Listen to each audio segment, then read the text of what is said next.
We are now flying over some of the wilderness areas of northwestern United States and Canada. Here there are thousands of square miles of uninhabited wilderness that is still unexplored.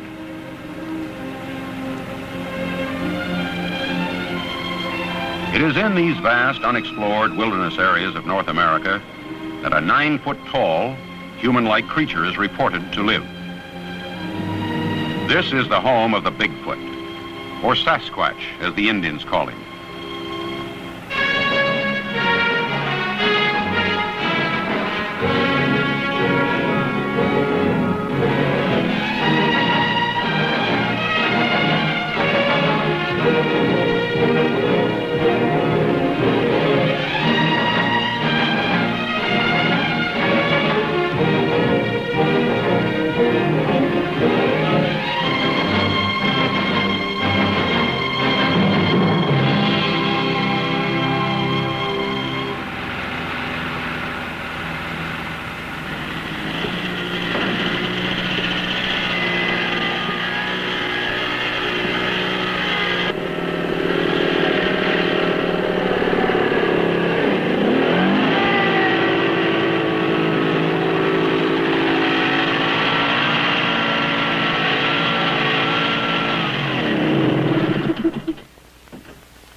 I'm Jay Smith, and it's my job to give you a first-hand report on Bigfoot. I've been here in this camp for several days.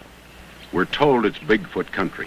From this camp, a vast wilderness area is now being searched for the Bigfoot. This is Ron Olson. Ron's from Springfield, Oregon, and he heads up expeditions looking for the Bigfoot. Ron, tell me, just what is a Bigfoot?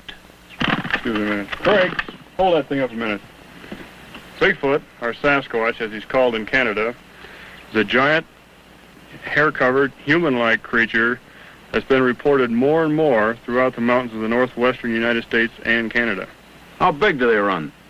Many sightings have revealed this creature to be between 7 to 9 feet tall and 600 to 900 pounds. Well, now, let's hear the words of some people who have had some first-hand experiences with Bigfoot. In 1924, Fred Beck and 4 other miners were in a cabin in the backwoods located in Washington State near St. Helens.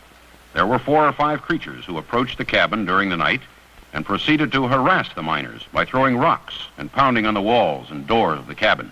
In those days was big shoulders and small hips and hairy. They was, I call them a black turned brown by the sun, the outside hair. That's what I would call them to be. And muscular. And they looked like they were about 8, 9 foot tall. I've no way to tell. Another miner and prospector, Albert Ostman, in 1924 was camped near Toba Inlet in British Columbia. While asleep in a sleeping bag, he was picked up and packed several miles. Daylight found him in a small valley encircled by cliffs. This was home for a family of these creatures. He was able to escape after 6 days by getting them sick on a box of snuff. Now let's listen to Mr. Ostman's experience. Well, there was 4 of them, and none of them look alike. There was what I call the old man, because I had no scale or any rules for measurement, but he was at least 8 feet tall, and must have at least 800 pounds. But what I call the old lady, she couldn't have been over, what, 600-700 pounds. She was probably 7 feet tall, and they were all covered with hair. By 1956, there had been several such reported sightings, which had been reported in small local newspapers. Mr. John Green, publisher of a newspaper at Harrison Hot Springs, British Columbia, began investigating some of these sightings. Here is John Green to report on a sighting he investigated in 1957. When I first came here in about 1957, it was still pretty well open. But all this has grown up since then. Now, what happened at that time was that Mrs. George Chapman, who lived in a house down by the river behind me here, she was in the house and their children were outside. One of them came in and told her that there was a cow coming out of the woods. So she looked out and she saw this man-like thing, but about 8 feet tall and completely covered with hair like a bear. And she knew it to be a Sasquatch. This was, quite a well-known thing to the Indian people. And she was frightened, so she took the children, ran down to the river, and then through the graveyard, which is right behind me here, and came out just about here onto the track, and then ran on down to Ruby Creek. Now, she'd really only had one quick look at the thing, so it wouldn't be that convincing a story, except that a lot of people immediately went back there and saw these enormous tracks. Mr. Tifting, of course, was one of them, and can describe just what the tracks were like and what they did. Well, he came through the bush into the shed, or the lean-to of the house, and there was a barrel of dried fish with smoked salmon rather. And he broke the barrel, and there was some fish eaten there and thrown around. And then he went down the river bank and apparently took a drink, and then come back up on the other side of the house, through the garden patch, and up to CPR fence, and stepped with 1 foot on that side of the fence and 1 foot on this side of the fence. I can walk right over it. And the footprints was about 18 inches, like.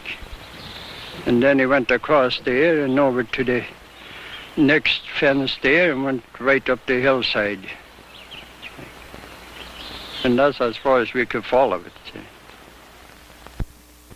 As John Green and others began to seriously investigate reported sightings, they found that many aspects of the sightings were the same. One of the first detailed drawings of a Sasquatch was made by Mrs. Myrtle Walton of British Columbia. Her father, William Rowe, had the unique experience of being able to watch a Sasquatch at close range. Mrs. Walton now tells us how it came about.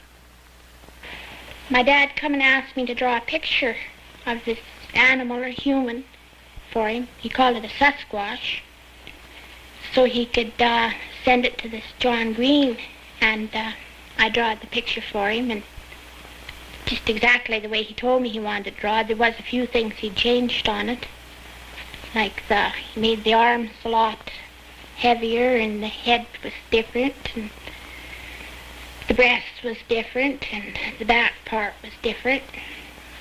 So between the two of us, we patched it all up, and we sent it to John Green. As the interested investigators became better known, there were more and more sightings and evidences being submitted to them. Mr. Richard Grover, another investigator, reports on a sighting in a residential area just outside of Tacoma, Washington. This is the site of the Fife Heights incident. One morning, approximately 4 o'clock, Dick Hancock and his friend came along this road, stopping the car right here when they saw a huge creature behind that sign over there. It was so tall, its head was above the street sign.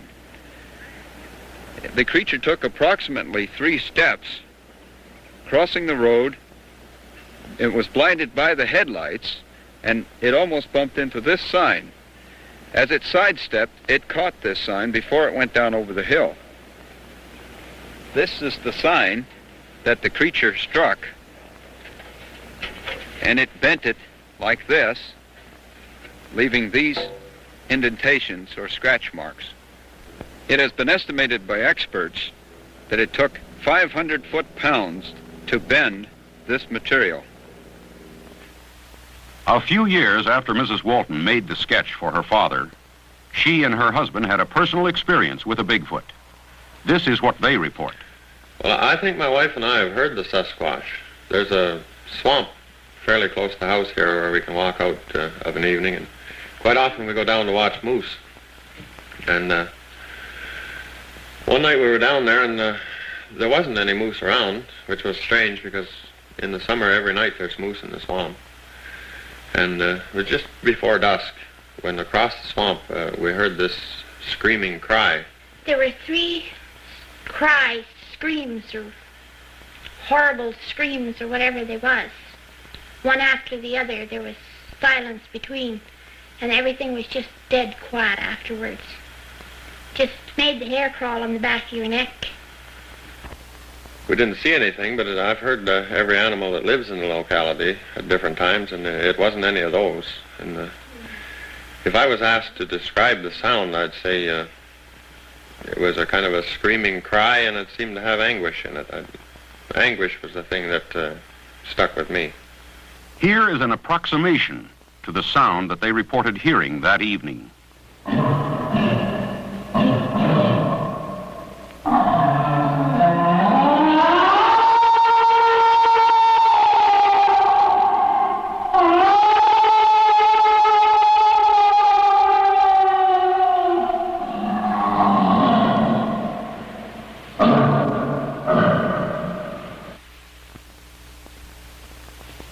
Some of the investigators began to call on the scientific community for facts which might put the puzzle together and prove or disprove the reports. Here is Dr. Charles Guiguet, curator of mammals at the Provincial Museum in Victoria, British Columbia, who reflects the dilemma in which he and his companions found themselves.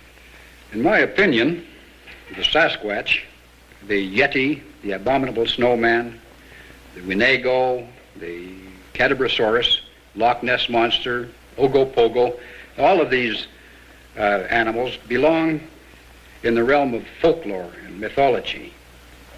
And my reason for saying this is simply that there is no concrete proof, evidence, that any of these creatures ever existed on the face of this planet.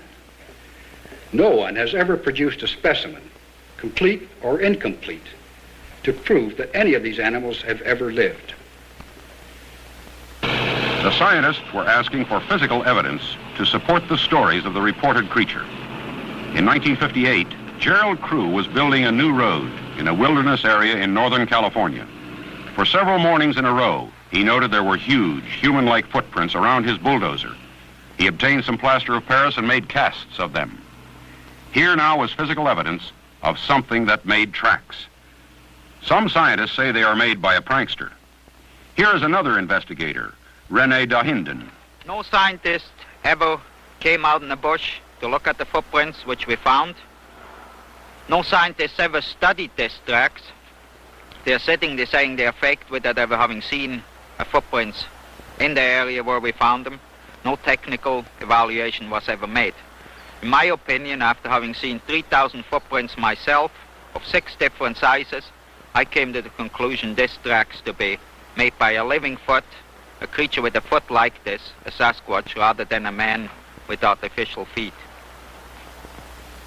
The task of the investigator has not been an easy one. On one hand, he is greeted by individuals who just saw Bigfoot and believes it. On the other, he is met with cries of derision and fakery. There is beginning to be a new line of thinking from the scientific community on this subject. Here is Dr. Grover Krantz, physical anthropologist at Washington State University, which explains his view. As a physical anthropologist, I've decided that these creatures do, in all likelihood, exist. The evidence of the footprints is what I find the most convincing. This is an example of one footprint. This is a plaster cast, which shows a crippled individual.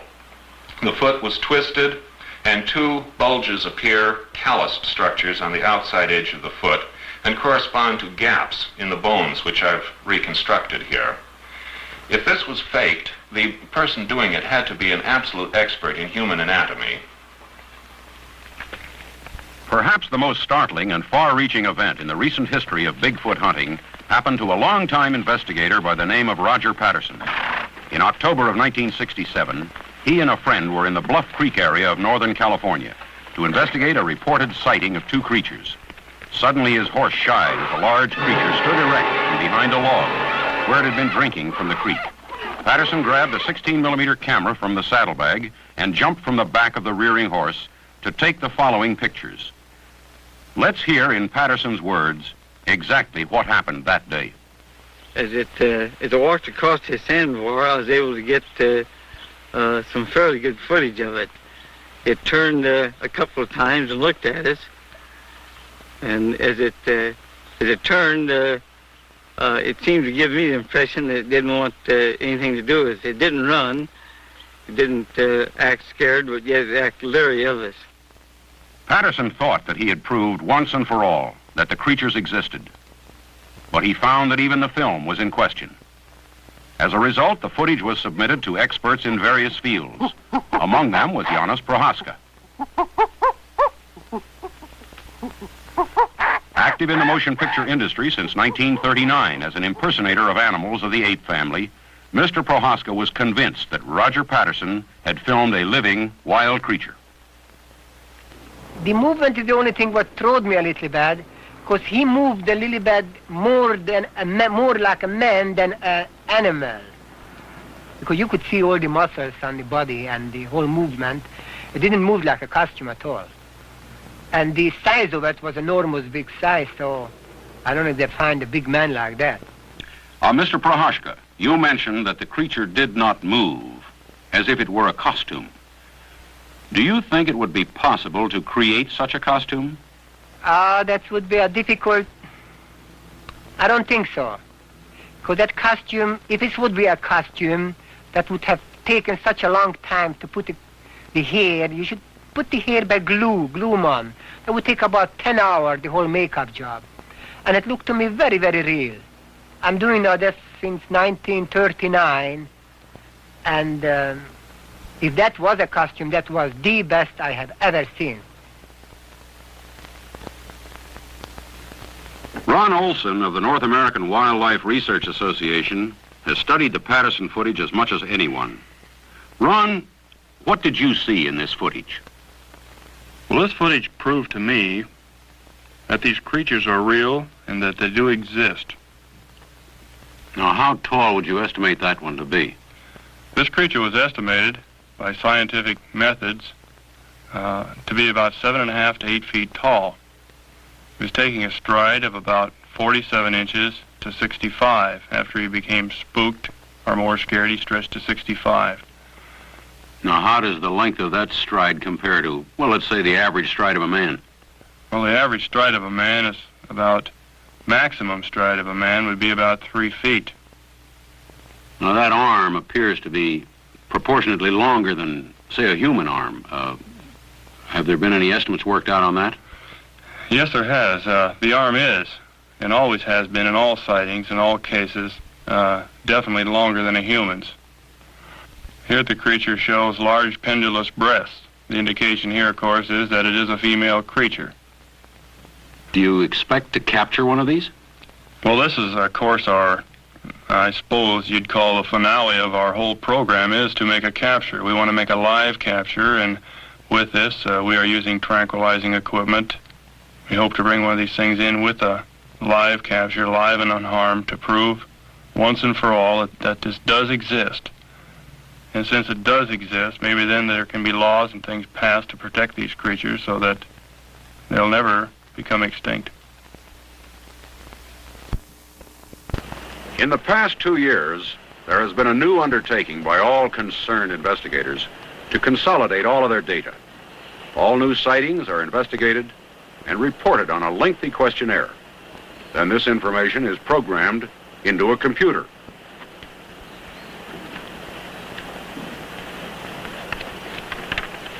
These computer reports and correlations are available to all of the participating investigators upon request. In this way, each investigator can carry on his own work with a much more complete source of data. Along with the computer reports, the most modern equipment is now being used, as it is here in this camp. Procedures have been worked out to cover every aspect of a capture. In the past, many sightings went unreported for fear of ridicule. Law enforcement officers got most of these reported sightings, and most of the people that did the reporting were considered some kind of a nut. Now a central reporting system has been developed, and all sightings can now be reported to our Portland headquarters by simply dialing Bigfoot, Portland, Oregon. Other information can be obtained by writing Bigfoot, Portland, Oregon. It was inevitable that sooner or later these sightings and observations would result in something specific. That someday someone would come forth to try to prove or disprove once and for all the validity of these stories. One Bob Morgan decided to take on the task. It's late spring when Bob Morgan arrives at Cougar, Washington to renew his search for Sasquatch. After 5 years' research, he feels this is a prime area for contacting the creature. Others will be coming from all corners of the United States to aid in the search. Don Blake, biologist. Lamont Hardy, botanist. Anne Swain, sociology researcher. Michael Polesnik, expert tracker. Elizabeth Moorman, naturalist. Anthropologist Peter Lipsio. Ted Ernst, Sasquatch researcher. John Crowder, biologist. Len Aiken, woodsman and Indian historian. Mary Jo Flory, microbiologist. For the next 3.5 months, this diversified group of scientists and researchers will live and work in the woods, gathering evidence, looking for tracks, and trying to establish contact with a creature who some call the American abominable snowman. They'll scout alone at times, or work in small groups from field tents located at strategic positions in the wilderness. Keeping it all together is Robert Morgan, who will split his time between base camp and the field positions. I hope you understand, I didn't come out here to win friends and influence people. I may be wrong in what I do, but it's all for one purpose, and that is to get the job done. By his own definition, Morgan's a tough, hard-driving man who can't rest until he's gotten the job done. An early riser, you'll often see him working late into the night. He's tough because he has to be. It's the key to survival in this mountain wilderness. What gives Morgan his drive? Why is he so persistent in his search for something which others say doesn't exist? What keeps him going in the face of unrelenting ridicule and unfavorable odds? There can be no other explanation than his own personal encounter with Bigfoot 20 years ago. It was in these woods that Morgan found himself face to face with a giant.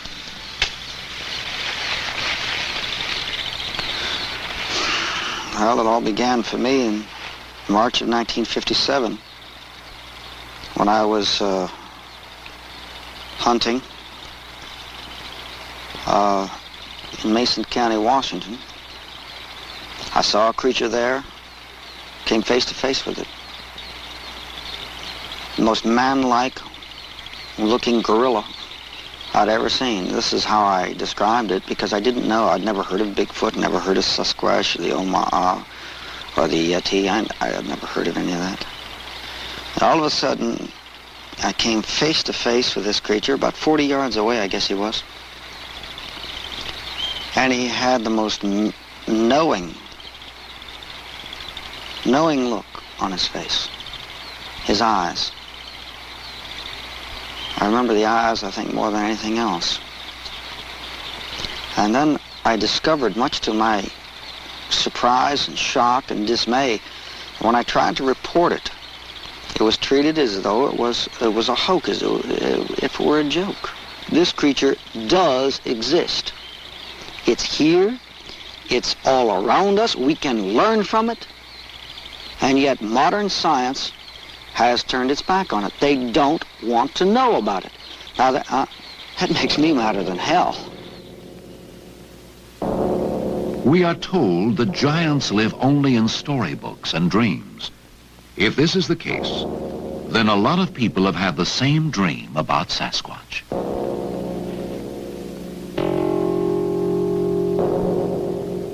Stories and legends of the creature date back hundreds, if not thousands of years among American Indians. Masks, tribal rites, and rituals have been dedicated to the creature. And he's known by 100 different names: Siatik, Oma, Bushman, Skookum, Wild Man, Sunaqua, Bigfoot. By any name, his description comes out the same. The creature is large, very large, standing 8 feet tall and weighing nearly 800 pounds. He's muscular, has little or no neck, and is bipedal, which means he walks upright, like man on 2 legs. The tracks he leaves behind tell the story. Like the creature, they are big, some over 18 inches long and 8 inches wide. The footprints show 5 toes and an imprint like any one of us would leave, except for the size. They are nothing like a bear's track. Sasquatch is apparently flat-footed and walks with a 4-foot stride, with his knees slightly bent.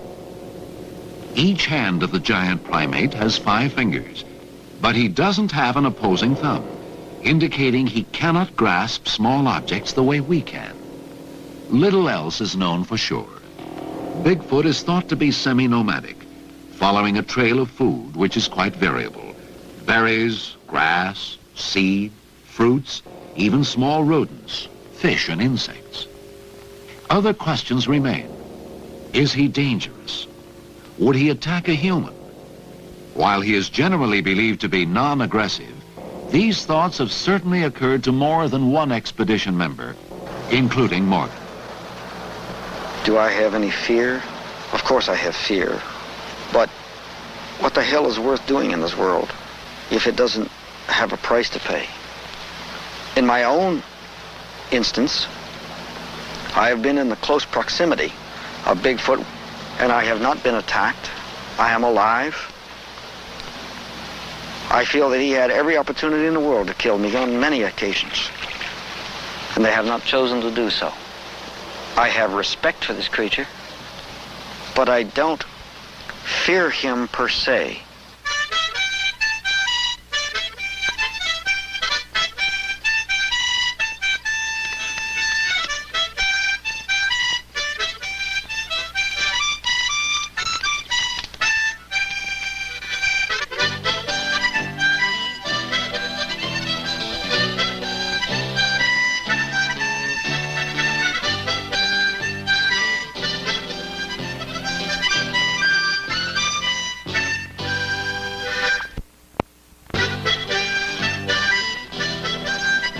The Cascade Mountain ranges of the Pacific Northwest are beautiful and awesome. If giants like Sasquatch do exist, this area would make ideal living quarters. There's enough wilderness left between Northern California and British Columbia to harbor a sizable population of the creatures. In Washington alone, there are millions of unexplored, uncharted acres. It's big country, where distance is measured in time rather than miles, and where even man must fight for survival. The territory is made up of dense forest, tangled brush, and rough terrain. And a few steps off the trail, anyone, including a large creature, is swallowed by the forest.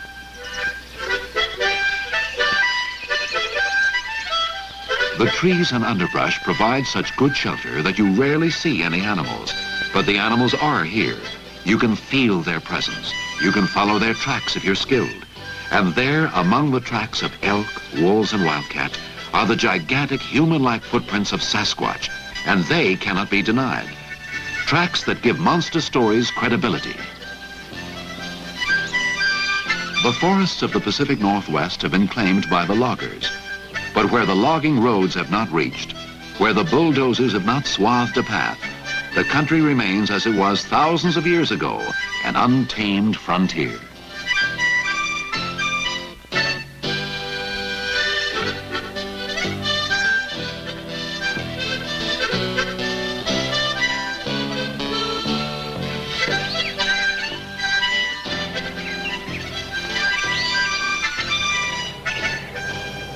One such area is of particular interest to Morgan.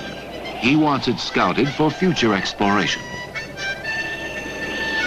In the expedition, only one man has any chance of entering this rugged, cheerless territory and returning safely. The call goes to Mike Polesnik, an authority on surviving in the woods. He will go alone.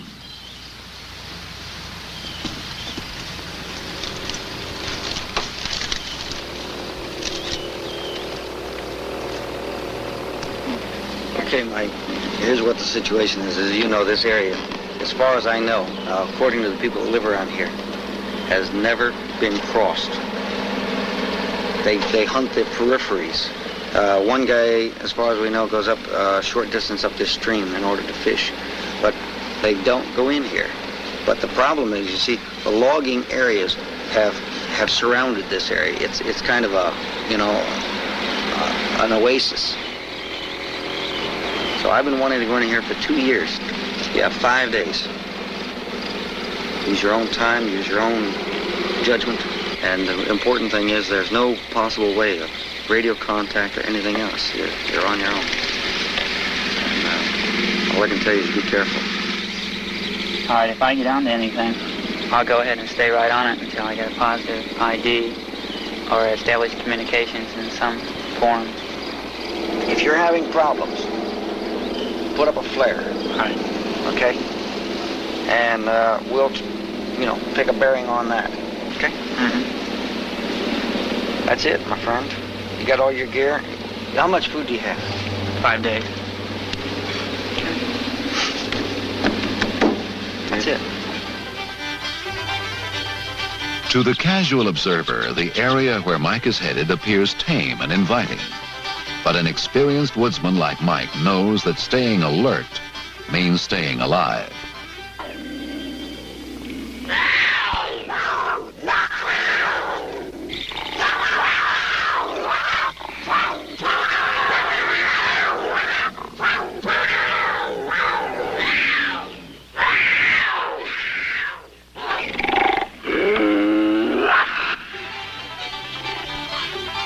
There's so much to be done in such little time.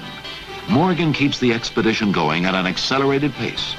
With Polesnik on his way, he and Ted Ernst set out to explore the lava flows of Mount St. Helens, once an active volcano. They'll spend the first day together. Then Ted, like Mike, will be on his own. Wherever he goes, Morgan is constantly reminded that he is the visitor, the intruder in Bigfoot's territory. In his element, he is king. We are the invaders. He has no fear, builds no cities. He violates everything that we have stood for. He belongs with this earth. He belongs here. He lives with nature. We, unfortunately, live in spite of it. He's part of nature. We create our own. Air conditioning, neon lights, one-way streets, parking meters. Good Lord. We must carry food on our back. We have to eat specialized diets. We have to have this, we have to have that. We have a high fatigue factor, etc., etc., etc. Hell, he doesn't carry a pack. And this creature walks among God's world as if he's one of them. And he leaves very little behind him except tracks.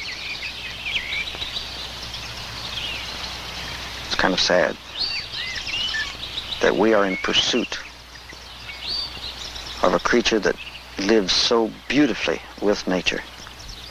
Perhaps, just perhaps, we can learn from him.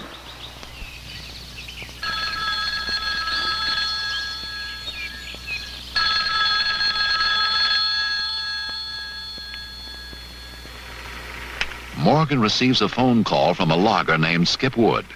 Good Lord, a 6 foot. Now, that was a 6 foot stride, huh?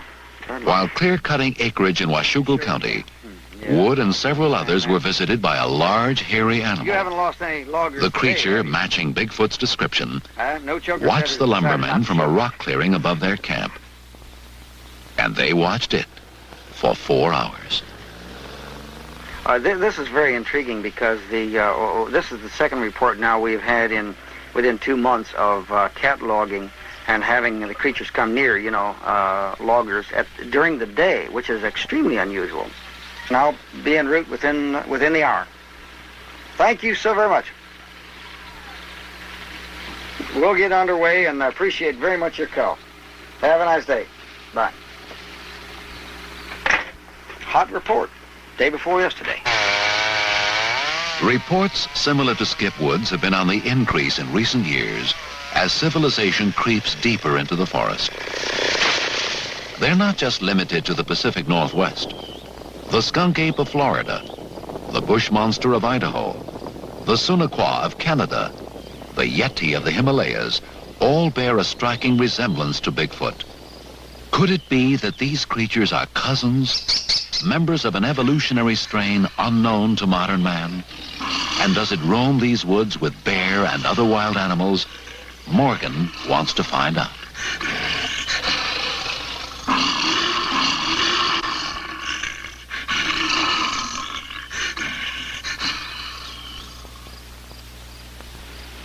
It's half a day's drive from Cougar to Washougal County over rough terrain and washed out roads. When the expedition group arrives, Wood is eager to tell them about the unwelcome visitor. This happened last Friday. Yeah, Friday. What happened? Again? Well, just happened to see one climbing up the hillside there. And it was going all the way up that bluff? Yeah, it started out there in that little hole I showed you there, and went hand over hand or hand over foot, however you describe him climbing, straight up to the top and stood up there and watched it. And your whole crew was down here, wasn't it? Mm-hmm. There was... there was Chuck Owens. Skip told me, our boss told me that, or said that there was something climbing up on the mountain up there, and so I turned around and looked. And Leo Casey and Bob Irwin. I just saw a steady thing standing there. It looked like maybe a tree waving in the wind a little bit. all I could see was a big black glob. Dark, that's all I could tell you. Do you see the outline distinct so that it was definitely walking on two hind legs? Oh, yeah. Yeah, you could see it. It was standing out there. I mean, it was too big for a bear, and bears don't walk on hind legs unless they're fighting anyway. And that would be my logical explanation for it, was that it was a bear. Well, the way it went up the mountain, the way everybody describes Bigfoot, that's the only thing I could think it was, because a bear just don't do things like that. And you've had a feeling around this camp since you moved in here? Yeah. You can feel them watching you. Only thing, when I first started to work here, I'd look at that mountain and I knew I didn't want to be around it, because it was just that I knew something was there, or something was watching me all the time. But I look up there all the time now because I expect to see it again someday. You just might.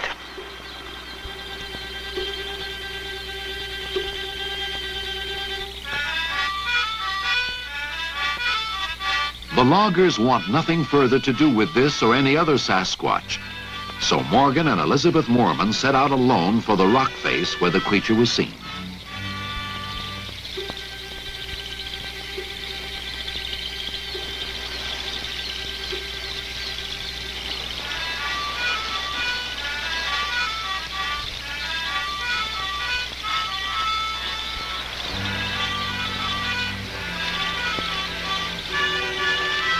A heavy rainfall the night before has left the ground wet and slippery, making the treacherous climb even more hazardous. They must make their own trail as they go.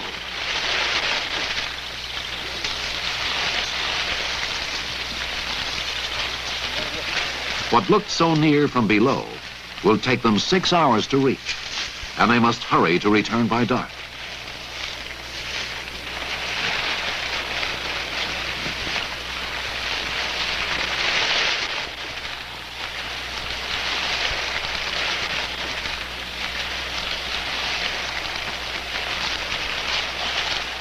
Reaching the summit, the pair finds little more than a spectacular view.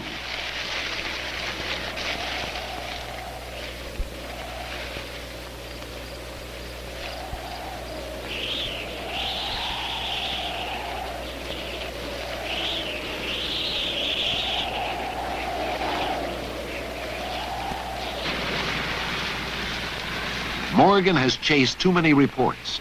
followed too many leads to be discouraged. His work done here, he heads back to base camp. It's still early in the expedition.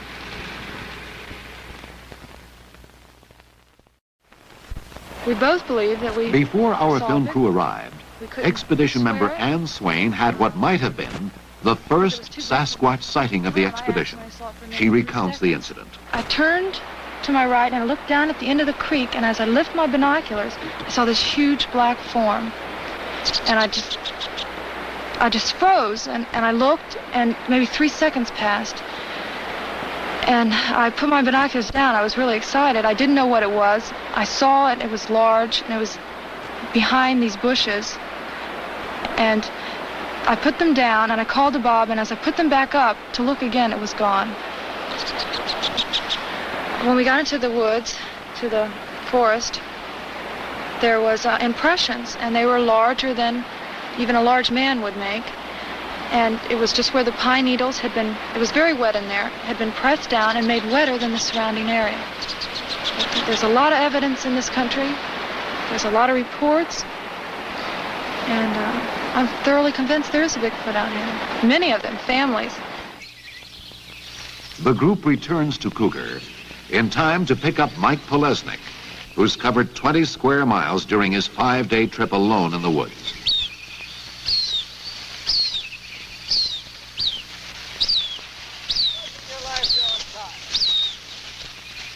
I got something for you.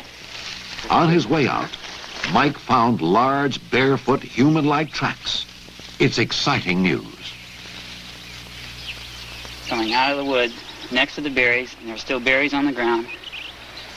Not that long, barefoot. He's flat-footed. I thought they were human, but I went back on my way down. I don't think they are. Okay, how far off the road are they? It's pretty close to the mountain. Quite a ways up. No, it's not a long ways up. It's right there where the trail begins. Can we get Pete Lipscomb in there? Yeah, I need to see him. And how about up on the mountain? Oh man, 3 hours going up. A cat come in the first night. The second night he come in closer. And the third night I left. I think he knew I was scared. Okay. Told you I'd find something. There's something there. All right. All right, by the way, I think... Large human-like footprints on the trail in an area where Morgan suspects Bigfoot could be. 2 caves. This might be the breakthrough the expedition has needed. Certainly, it could mean one or more of the creatures is in the area or has been recently. Can't get to him now. The risk of sending Mike into such a dangerous place has apparently paid off. Yeah, that's a good place for you. Been eating well? Yeah, berries, strawberries. Tear you apart in there. And there's snakes. Good Lord, everywhere. Rattles? Yeah, when I left the camp, I wasn't 50 feet when I left that morning, and it almost got me. Right off the road. Where I left Right on the trail. Right on the trail from camp. So the snakes are everywhere. The loggers have worked. It's dangerous because the trees are sharp edges sticking up like this. If you stumble and fall, it's all over. One guy could go in there and never come out. With fresh tracks to be examined, the group wastes little time back at base camp.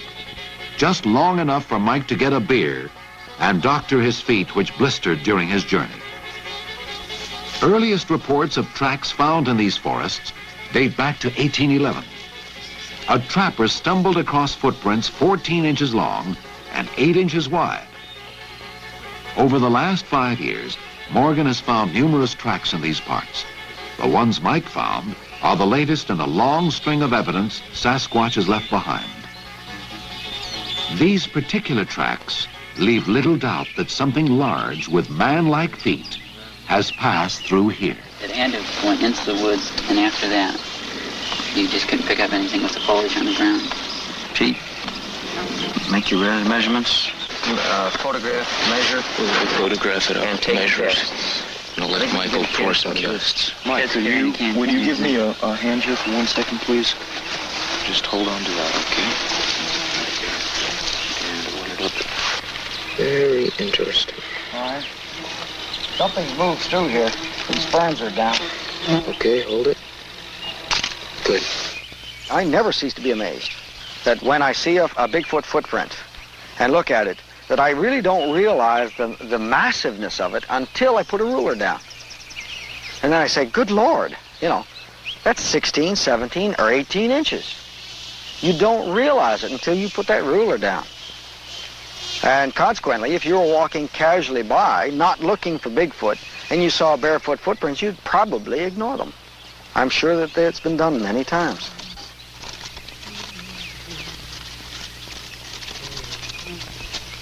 As a plaster record of 2 of the tracks is made, the mood of the group changes. It goes from elation over finding the prints to anxiety. Expedition members become tense, on edge. There is the sense of danger. Others who have been in the vicinity of Sasquatch have reported similar eerie feelings. The hope is that whatever made these footprints is still in the area and might return. I'll become part of the cast. If you take a walk back through this area, you're going to find a couple of things rather interesting. Number 1, all the berries are gone. Number 2, there is fresh and old breaks in these ferns leading all the way back up into this area. I didn't find the end of it. I just found them.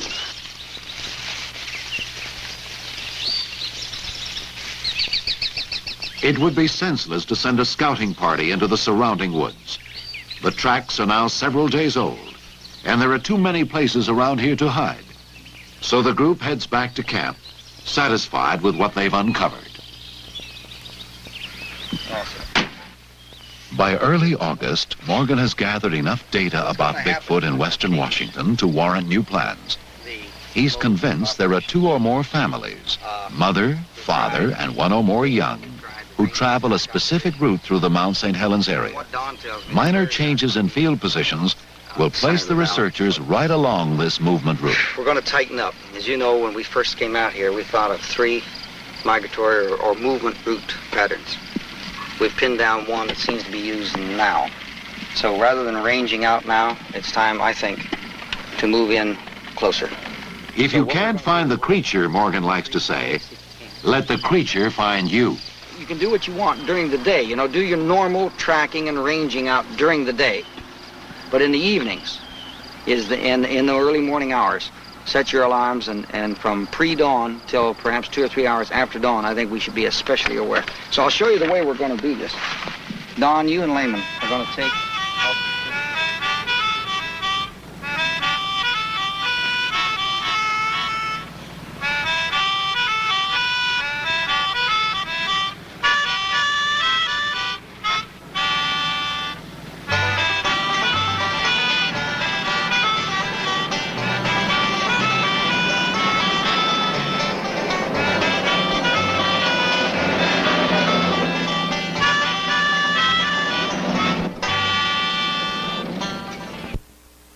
What we have done here, we've established 4 camps along a line which I feel is a movement route. When the creature goes from one wilderness area into another wilderness area, these areas are accessible.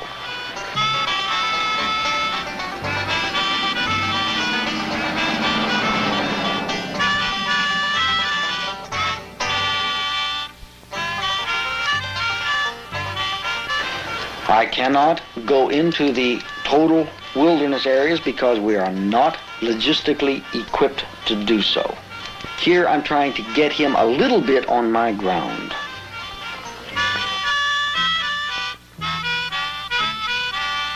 Hopefully, they will either observe him in movement or the creatures will come to their camp. I ask my people to be in from 6 p.m. to 6 a.m. to be awake, aware of what's going on around them. Now, I do not permit firearms in the field. I don't feel that it's necessary.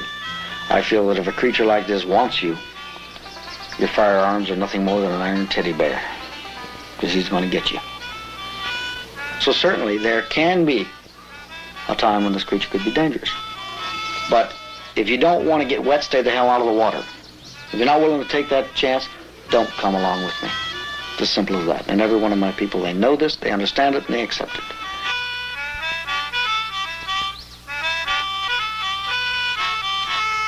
Now, out of the camp, the people will rove during the day.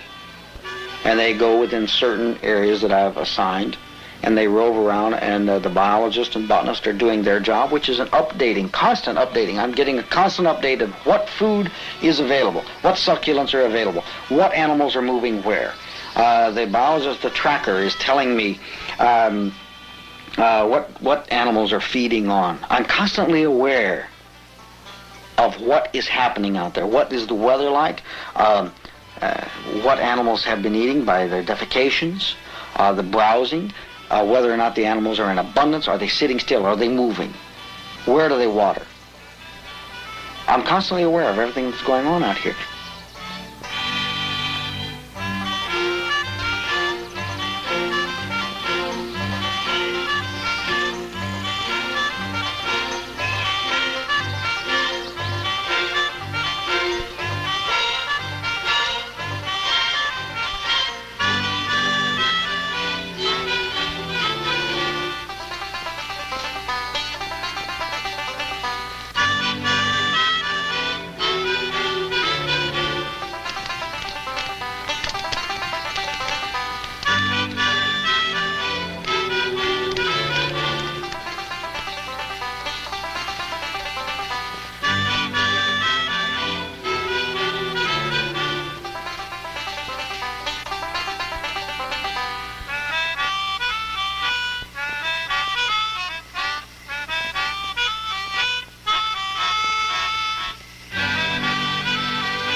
We come right back to the basics again, to the cynical, ruthless point, and this is produce the creature. And everything else is all nice, it's interesting, makes life very exciting and so on, but that's about all it does.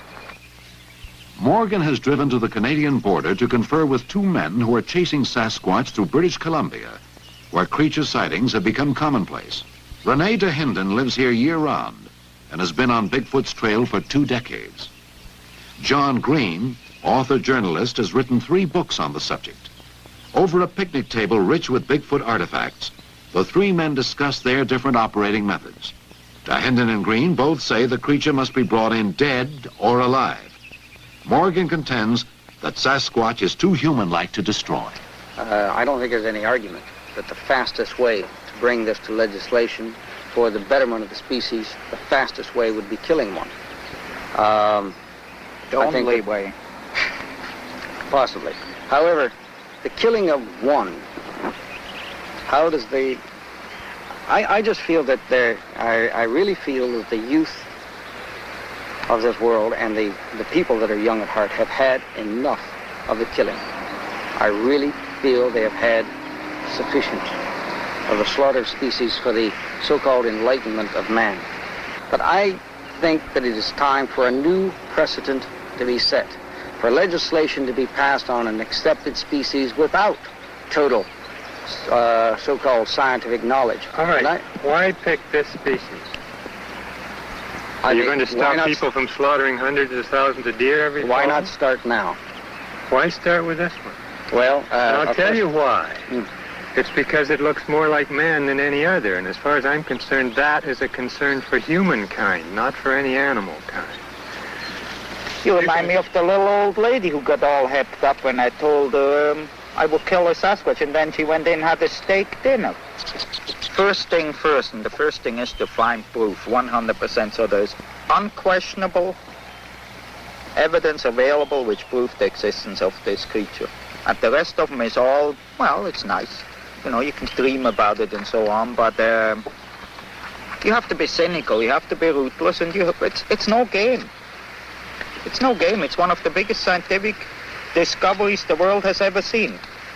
In an anthropological and probably zoological and biological sense, and might revamp or turn over the whole theory of evolution and everything else. But that would flip our lid, to put it bluntly. But I would rather... So therefore, never mind the philosophical discussions. I say go grab him, any which way. I would rather lose than win that way. Well, you know, if you're in this business 20 years, you haven't got time anymore for no.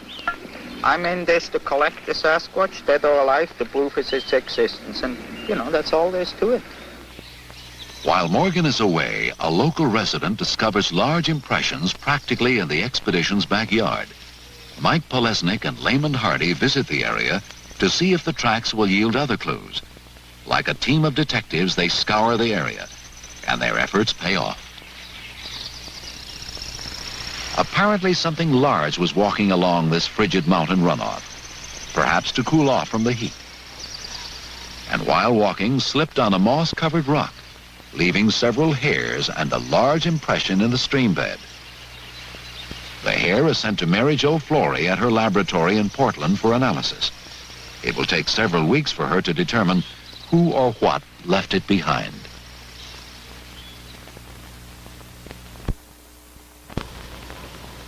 Like sand in a giant hourglass, the melting snows of Mount St. Helens are a constant reminder that summer is slipping away.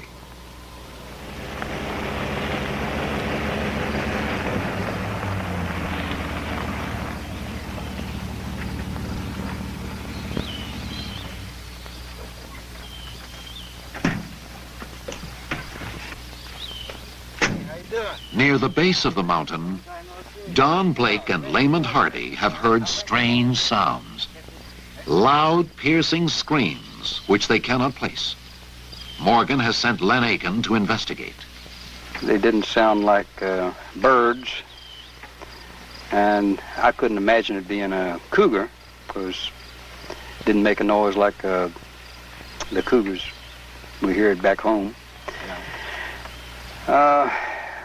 And of course, I don't know all the noises that elks and deer make. It's I know that it's too early in the year for elk. Elk will start, you know, in rutting season starts about mid-September, October. Yeah. So it's early for that. What did it resemble? Anything or?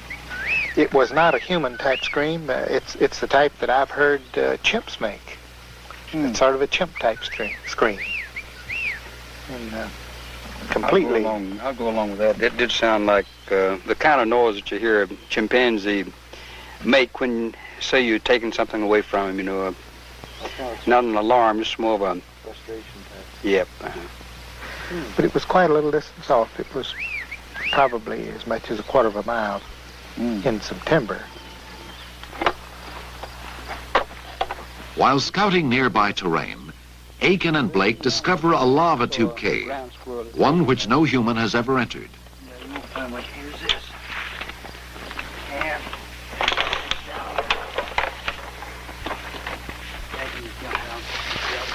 Watch out.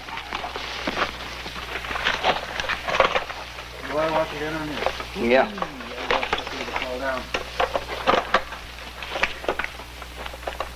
Getting around the mountains has presented no problem for Blake, who has used crutches most of his adult life. The cave is just another challenge. Boy, how the net opens up. Yeah. Now then, we're losing altitude fast. We're dropping, let's see, 5 feet for every 8, aren't we? Dozens of the caves formed when molten lava gushed through the valleys from a violent Mount St. Helens. The underground tunnels are the longest of their kind in the world and could provide winter shelter or even burial grounds for Sasquatch. Well, places the cave is 6 feet high, but at 5 feet 6, I have to be careful that I don't break my head somewhere. Here's what.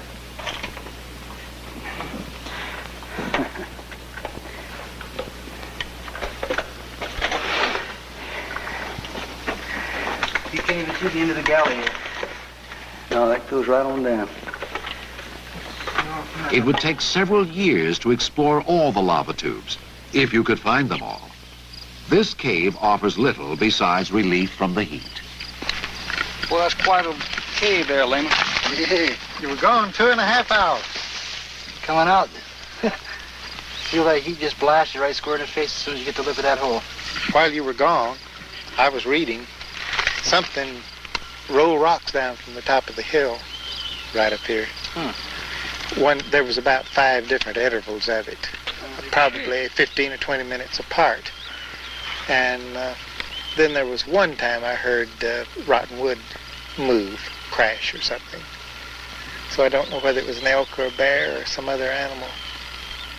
Whatever it was, probably no doubt came up another side, because this side over here is a little on the steep side. Yeah. At the heat of the sun, though, most anything up there would be under those trees. Yeah. Probably was navigating under the trees. They got more brains than we've got. Could it have been Bigfoot?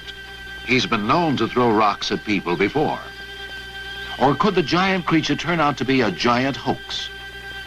Unlikely, in the face of countless reports by people who say they've seen him. People who have nothing to gain by fabricating a story.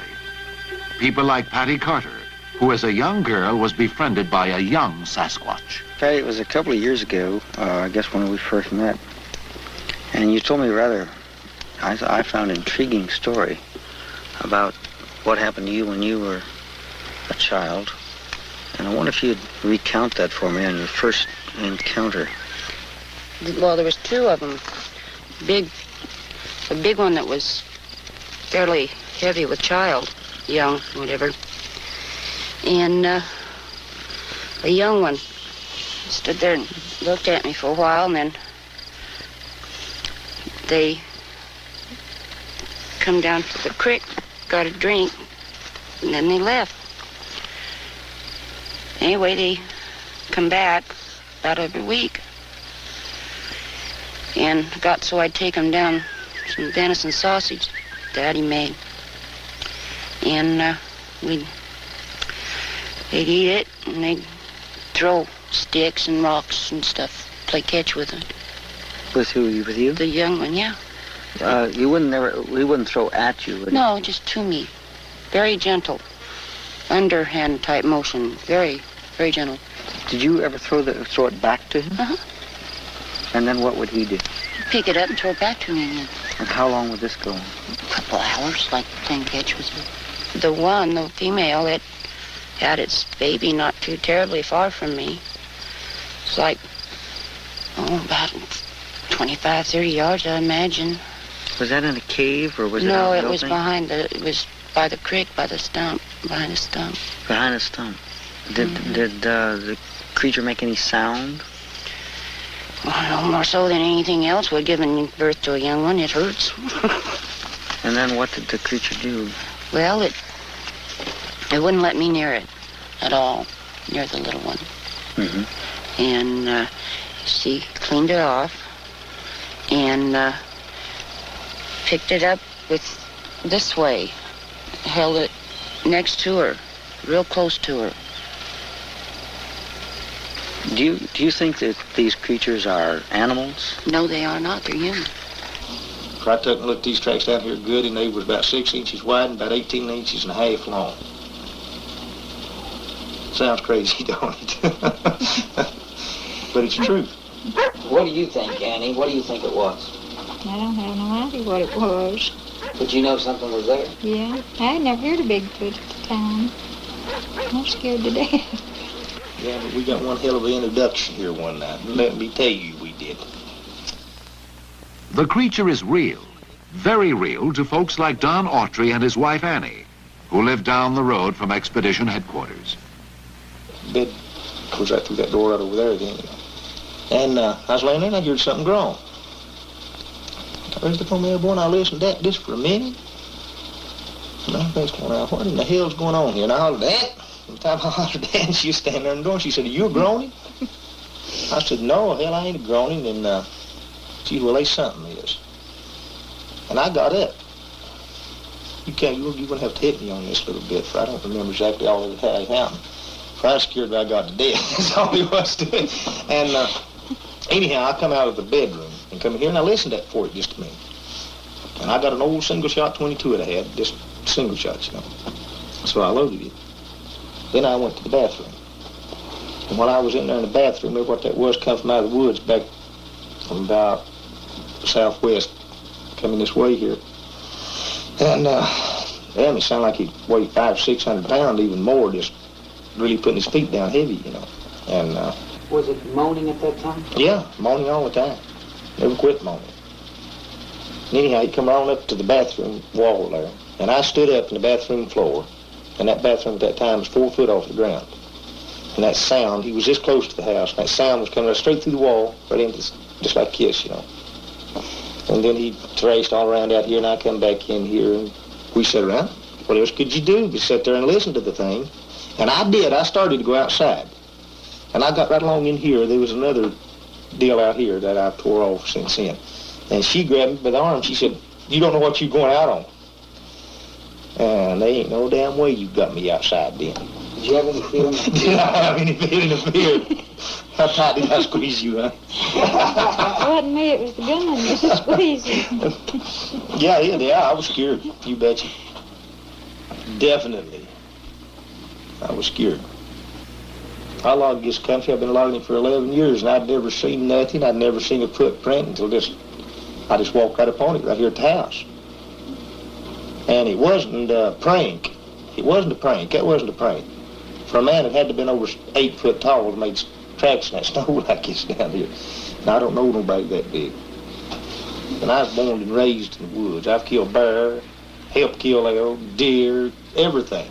And I've never heard nothing like this. Gracious seas of memory. Oh, what joy they bring to me. How I long once more to be with my friends at the country church. And the reports continue, each similar to the one before, except for place and time. Too many reports from too many people for a hoax to be considered. And to say beautiful is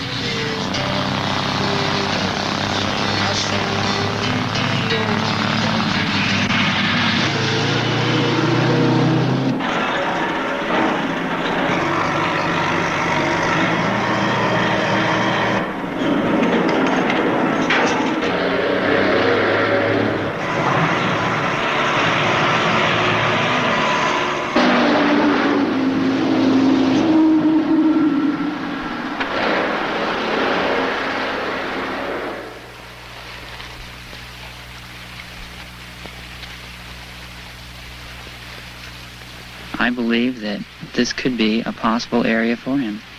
There's no roads here. There's no roar of the logging trucks. There's no shooting. There's no people chattering about. He can walk around here at ease because nobody comes in here.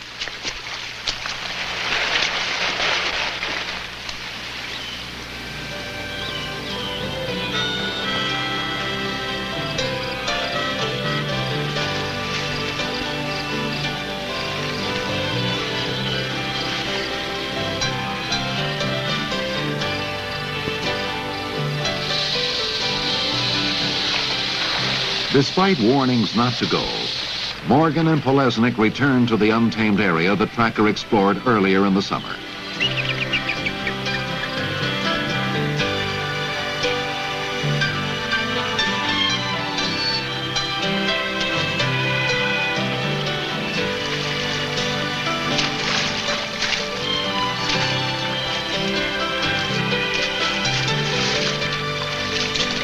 Even with the introduction of four-wheel drive vehicles and snowmobiles, this American frontier has been unwilling to yield to man. The pair has food for 7 days. The snakes are everywhere.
Did you give him back the map last night?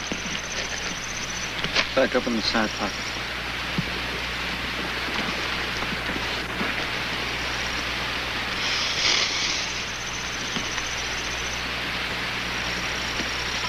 Water's hot.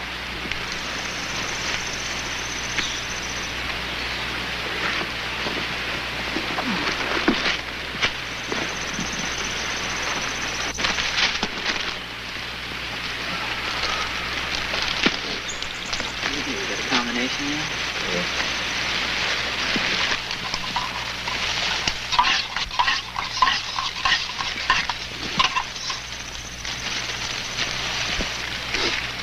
Need company? No. No, this thing travels northeast. The idea, though, is to follow this up. I just hope we don't have to go over that. You see how sheer it was on the far side? Nice. Yeah. Straight up. If we can get it. Follow this along. I don't want to go high if it's not necessary yet. Ever since 1970, I've been following areas, finding tracks, species, and all this jazz coming down through this area. And it's just recently come into what I think is a movement pattern. And what our objective is to go entirely through on the North Fork of this creek up to Mount Mitchell. And it's my understanding that not too many people have ever done this. And as you know, the dire warnings that we have received that people go in and they don't come out. You know, but in any case, this is the flow line coming down through here, and it's a natural walkway. It's very hidden. So far, it's been pretty rough. I don't know what it's going to be like when we get deep down into the ravine. Well, I don't know. I just, you know, when you stand up on the cliff side and look over this valley, it's one thing. When you get down here, it's something else. I sure agree. We'll find out.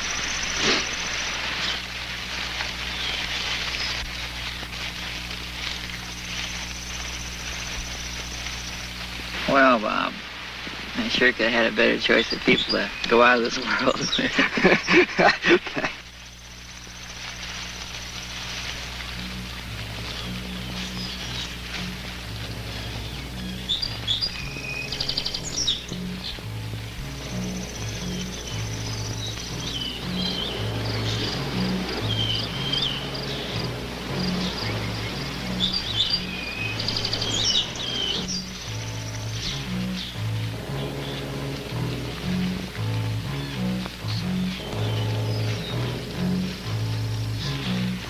So far, the only passable way through this wilderness is along the riverbed.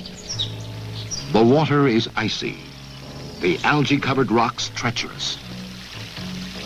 On the second day, despite their pleas, Morgan orders the camera crew to stay behind. The rest of the journey is too risky. Others who have challenged the river beyond this point have never returned.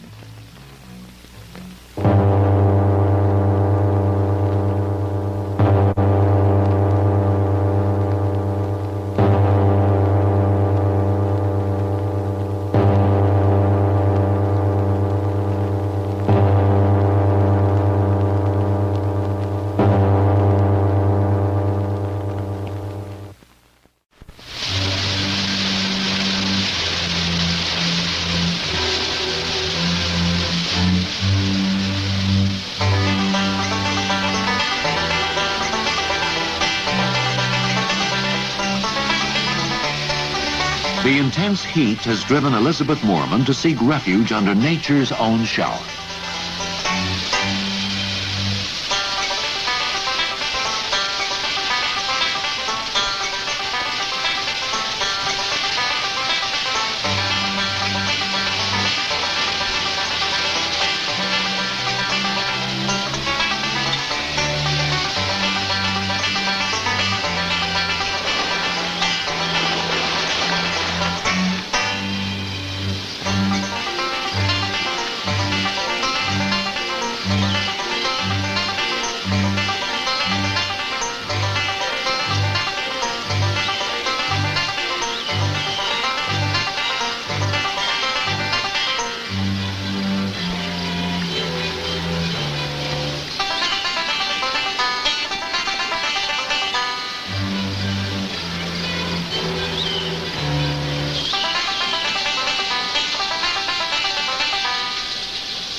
Across here, Bob?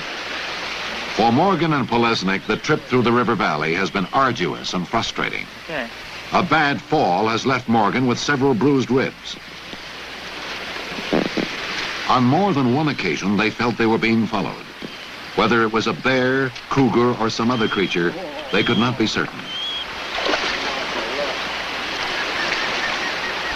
The journey has affected them both physically and emotionally. The experience, they say, has been like a tribal initiation into manhood. They have been baptized by the forest, but still no Sasquatch. And I've been warned time and again not to go into this area because a lot of people have gone in and haven't come out. Well, like anything else, you go in and find out why. Find out for yourself, then you know. It's not a matter of someone telling you. And we discovered that coming up along that river, for instance, it was like stepping back in a time machine. I think I've seen what this country must have looked like perhaps thousands upon thousands of years ago. Coming up over the top of that ridge, we found an area where berries are so abundant that we literally ate our way over the mountain. But when we crested that ridge and started down in this area, for the past few miles, the area took on another character. It took on a forbidding, foreboding aura. And I just knew damn well we weren't welcome. And literally, every step of the way, Mike and I, you just know, if you make a mistake, there's no way in the hell you're going to come out. But it gave us a new awareness, a new respect for wildlife, because the deer and the elk and the bear, they live with it every day. But I am convinced, and I welcome anyone that is a skeptic on it to come along with me. I'm convinced that this area, there's no problem whatsoever for a creature like Bigfoot to live in almost a Garden of Eden without any worries about man. There's very few men ever enter this area.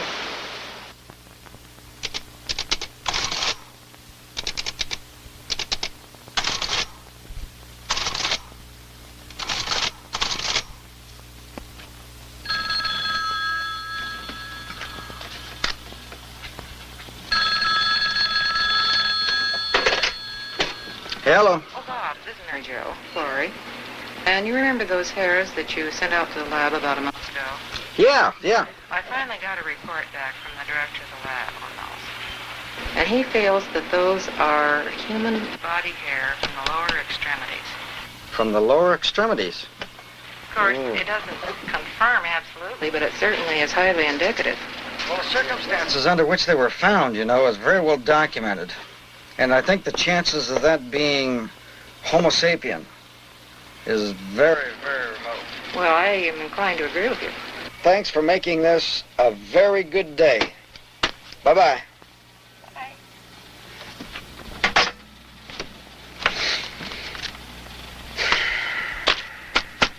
I'll be damned.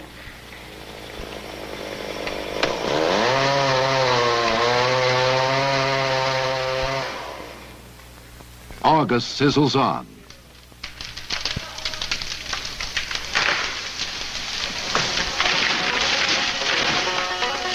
Logging is temporarily halted on orders from the Forestry Service.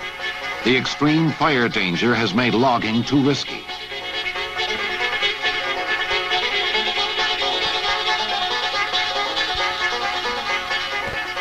The town of Cougar, which mirrors the lumber industry, becomes deserted. Day after day, the temperature touches 100 degrees. Morgan is warned the forests may be closed to everyone, including his researchers. But for now, the expedition is allowed to continue. Still, no rain in sight. What I saw, Bob, was located on the far right side of that mass of trees.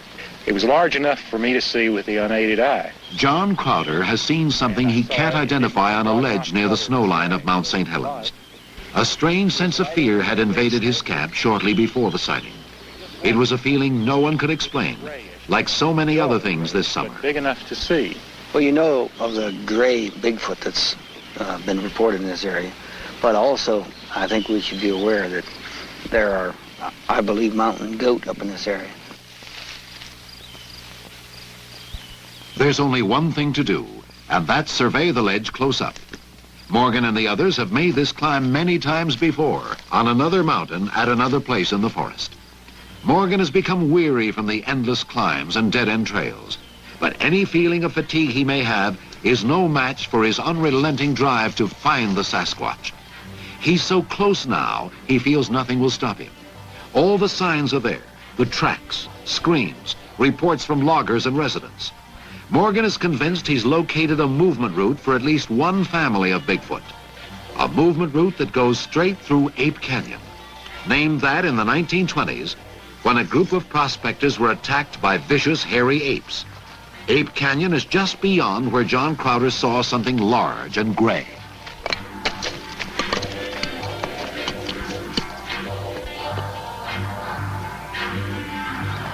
There's little relief from the scorching heat, and at this altitude, the thinner oxygen adds to the physical stress of the climbers.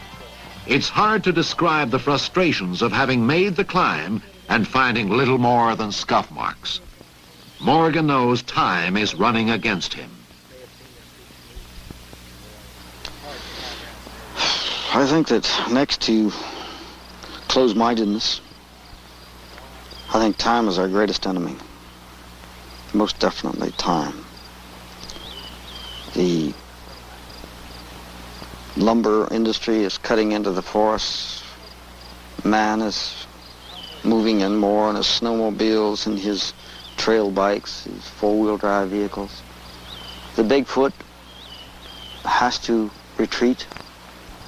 Running a race against time, very definitely, it's a very pressing, a very, very frightening thing. Time. They start down in silence, hoping to reach their vehicles before sunset. But the day is not over. What do you think, Bob? It's old stuff. Has a lot of clean edges. Well, it's hominid, bipedal. And what does that thing measure again?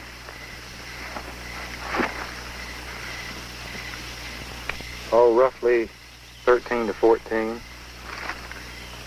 And there's been a lot of washing here on the width, but it would go at least 6 at the widest point. Well, it's not where a few rocks laid and rolled away. We've seen enough of that up here. Add another mystery.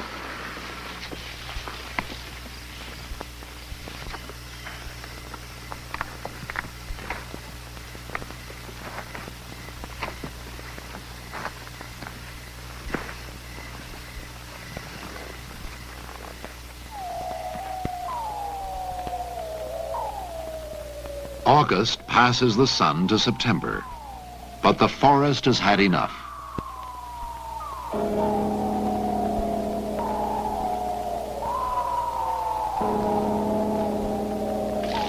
A small fire breaks out not far from the main logging road, but a safe distance from the expedition camps.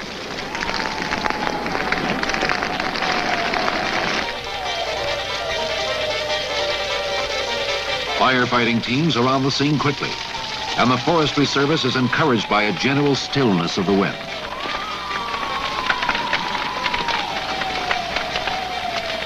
Morgan keeps in touch with the fire's progress.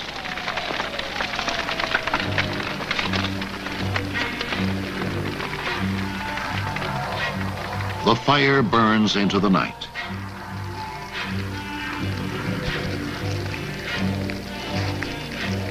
And the next morning, through self-generating winds, it begins to burn more rapidly. More acres are threatened. The Forestry Service calls for help, and the small band of firefighters turns into a sizable camp. Despite the efforts of 600 people fighting the inferno, the fire goes over the hill and into Ape Canyon.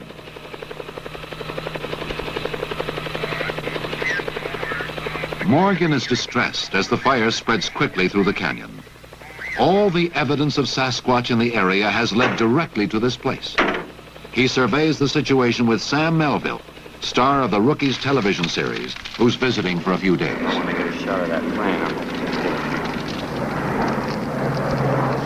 Talk about the fickle finger of fate. We just had it.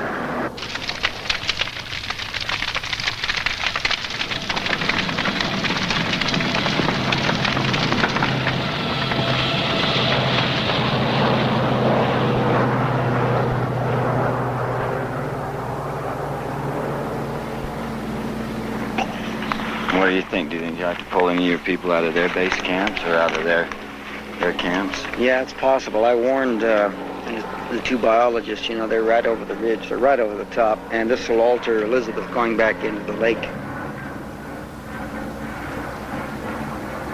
It's just a flat block for a movement, I'm afraid, with all these people. Look at hundreds of people that are going to be in this area fighting a fire. They're going to be running up and down, airplanes over. You think a shy creature is going to come within all our waiting and all our planning and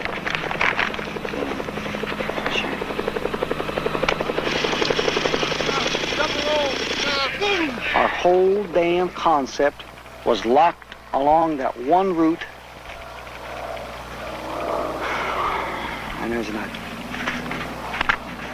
He may take the western route, may come around here, God only knows. But see, what we've been banking on, you know, the last several years is gathering information along this one route. And now with this cut in the middle right now, I don't know. I just, you know, I don't know how it'll affect the movement patterns. I don't know, but it's a factor that I hadn't counted on, for sure.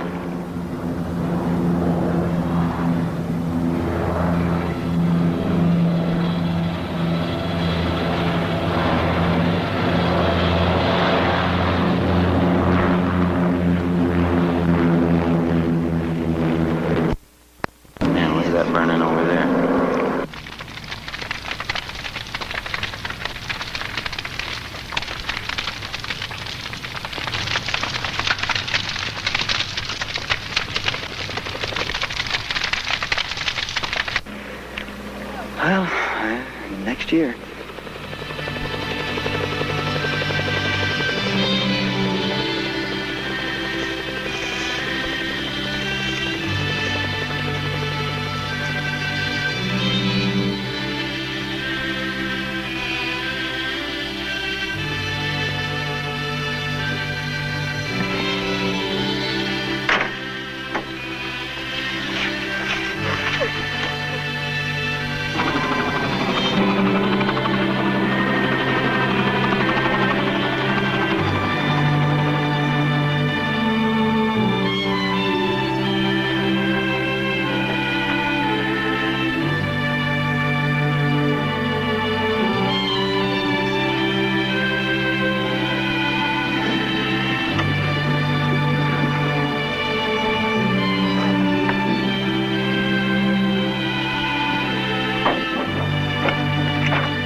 It's the end of the road for this particular expedition. There's little doubt the fire and the hundreds of people fighting it will lead the Bigfoot to an alternate route. But for Robert Morgan, it's far from the end of the road. He'll be back next year, and the year after, and the year after that. He'll be back for however long it takes him to satisfy the world that we are merely men among the giants.